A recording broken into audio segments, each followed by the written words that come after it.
Modern Turkey is a heir to the majestic and powerful Ottoman Empire, which lasted from 1299 to 1924. Over the centuries, the Ottomans managed to keep under their control a lot of nations, professing different religions, conduct large-scale conquests, keep half of Europe at bay, be the leaders of the Islamic world, and develop their own culture, which was very different from the cultures of neighboring countries. Build grandiose mosques and palaces, patronize writers to create a complex legal system based on Sharia. Many Turkic tribes lived in Asia Minor, competing with each other for land and periodically raiding Byzantium. The most powerful of these tribes were the Seljuks Turks, moving from Central Asia to Anatolia. In 1071, the Seljuks defeated the Byzantine army and Malazgirt. Over the next century, the Seljuks settled in the peninsula, established trade relations, occupied the lands of their weaker neighbors, and spread Islam in originally Christian Asia Minor. The Mongol invasion of Anatolia in the 13th century changed the balance of power. The Seljuks submitted to the Mongol Ilkhanid dynasty, but the Mongols were not as strong here as in Central Asia and Siberia, so the empire in Anatolia began to quickly disintegrate, and small Turkic emirates formed in its place. Among these small states, one quickly stood out, headed by a man named Osman. In 3001, he managed to defeat Byzantine troops at the Battle of Buffy. It was he who became the founder of a great empire. His son Okan first began to raise the status of Islam in the state, making it the main ideology of Turks, united them for many centuries. Under him, dervish orders began to develop, mosques were built, clerical procedures were introduced, classic for Muslim states. Okan managed to capture Bursa, a stronghold Byzantium in Asia Minor, and moved their capital there. Under him, the territory of his state expanded rapidly. Okan and his sons managed to the entire northwest of Anatolia, coming close to the European part of Byzantium. Even under Okan, the Ottomans managed to create naval bases in Thrace, a region in the east of the Balkans, and captured Tsimpa, a fortress that protected entrance to the Dardanelles. This greatly complicated the position of Byzantium and made victories over Bulgaria and Serbia possible. In the battle with Serbian army on the Kosovo field in 1389, both Prince Lazar, who led Serbs, and Ottoman Sultan Murad I fell. However, the Serbian princes from that moment became vassals of the Turkish Sultan. Under the son of Murad, Bayezid I, Vaweche, Macedonia and Thessaly were conquered. In 1396, near Nikopol, Bayezid won a stunning victory over a combined army of Hungarians, English and French Crusader knights. At the beginning of the 15th century, Bayezid was ready to take Constantinople and put end to the existence of Byzantium. However, his plans were destroyed by the invasion of Tamerlan. And in 1402 near Ankara, the Turkish army suffered a crushing defeat. Shortly thereafter, Bayezid died. Byzantium and Serbia took advantage of the situation, trying to weaken their old enemy as much as possible. As a result, Mehmed I, one of the younger sons of Bayezid, became the Sultan. He managed to restore territorial integrity of the state and deal with other contenders for the throne. By the 14th, 15th, the Sultans managed to reach diplomatic agreements with Serbia, Hungary and Venice. The security of their own borders was needed to deliver the final blow to Byzantium. The conquest of Constantinople was beneficial to the Ottomans both military and economically. In 1453, Mehmed II began preparations for siege of the city. He equipped the army with artillery guns, built the bogus castle fortress near Constantinople, which allowed him to control the Bosphorus.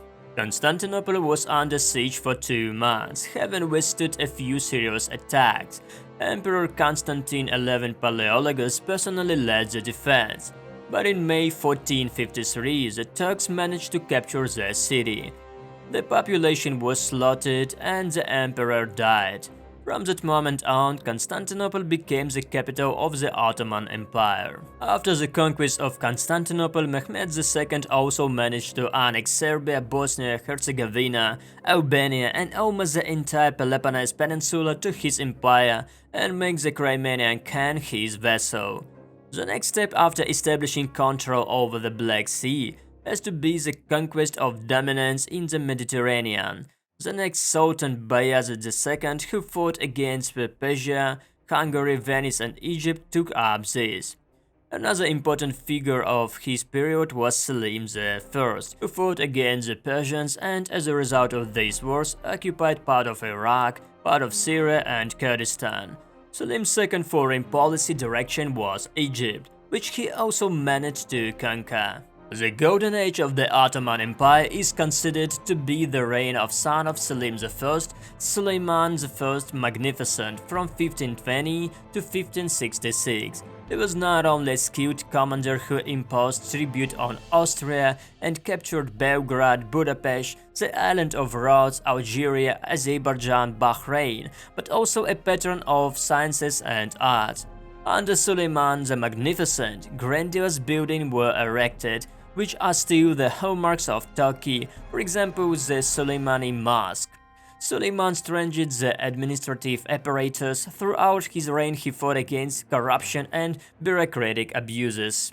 The empire continued to grow. Tunisia, Morocco, the regions of the Caucasus and Cyprus came under the rule of Osmans. However, in 1606 a radical turn took place in the history of the Ottoman Empire. The war between Turkey and Austria ended with the Peace of Jitva-Torok, which recognized the equality of the two states. The Ottoman Empire lost the war with Persia and was forced to transfer parts of Georgia and Armenia, Karabakh and Azerbaijan to the enemy. Under Murad I and Mehmed I, the crisis wasn't yet so noticeable, but the next sultans were too weak to resist destructive processes. Back in 1683, the siege of Vienna by the Turks ended in a shameful defeat. The Austrian Habsburgs went on the offensive and by the end of the 17th century recaptured Hungary and some Danubian regions from the Ottomans. The Peace of Karlofcy, which ended this war in 1699, was the first under which the Turks didn't receive any tribute. Ottomans lost northern Black Sea region, Crimea, Kerch, territories beyond the Dniester, and regions in the North Caucasus. In addition, Catherine II achieved the right of free passage of Russian ships through the Black Sea Straits. Sultan reformer Selim III tried to correct the situation. He modernized the army, improved the education system, and changed the tax system. However, his transformations were met with the protest of the Janissaries, the main military force of the Ottoman Empire. As a result, the Sultan was overthrown. In the first half of the 19th century, a wave of uprisings swept through the Balkan state and the Peloponnese. At the same time, the Ottoman Empire lost Algeria and Egypt. Russia and Europe on the one hand claimed the territory of a weakened Turkey and supported the actions against Ottomans, but on the other hand didn't want the empire to collapse completely, realizing that the presence of such a state in Asia Minor was necessary to maintain a balance of power in the region. Therefore, the neighboring powers, even waging wars,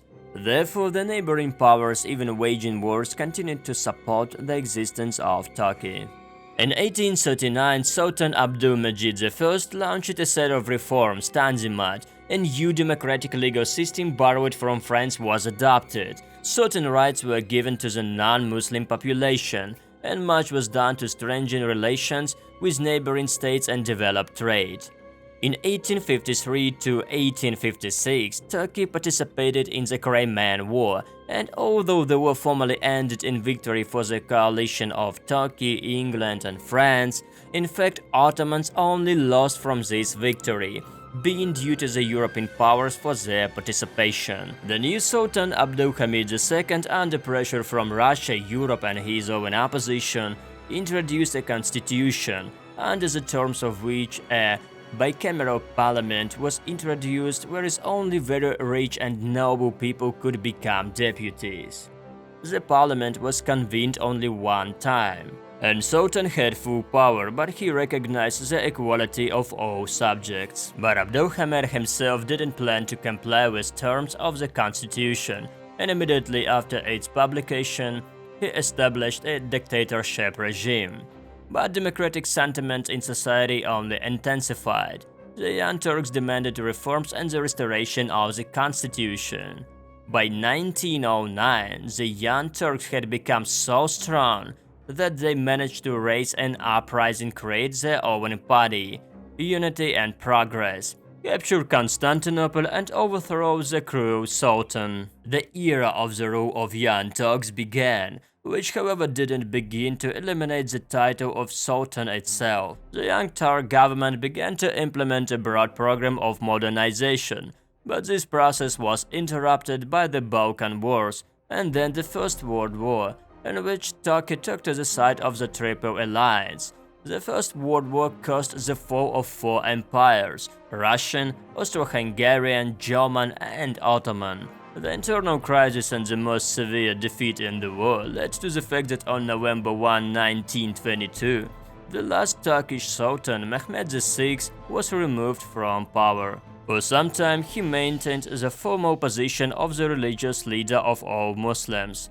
But in 1924, he lost this status as well. On October 29, 1923, the rebellious General Mustafa Kemal Ataturk declared himself President of the Republic of Turkey, a new state that emerged within the historical borders of the Ottoman Empire, and this date is considered the end of the existence of the Ottoman Empire.